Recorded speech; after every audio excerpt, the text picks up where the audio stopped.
રાપર તાલુકાના ઇન્દિરાનગરાડેસર વિસ્તારમાં પાણી ભરાઈ જતા લોકોને અવર જવરના માટે તકલીફ પડી રહી છે. નહાવા ધોવાનું પાણી બહાર કાઢવામાં આવે છે. અમુક લોકોને જાણ કરવા છતાં ઘરનું પાણી બહાર કાઢવાની લોકોને હેરાન પરેશાન થઈ ચાલવું પડે છે.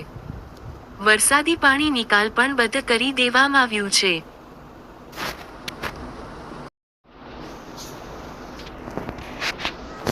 રાપર તાલુકાના ઇન્દિરાનગરાડેસર વિસ્તારમાં પાણી ભરાઈ જતા લોકોને અવર જવરના માટે તકલીફ પડી રહી છે. નહાવા ધોવાનું પાણી બહાર કાઢવામાં આવે છે. અમુક લોકોને જાણ કરવા છતાં ઘરનું પાણી બહાર કાઢવાની લોકોને હેરાન પરેશાન થઈ ચાલવું પડે છે.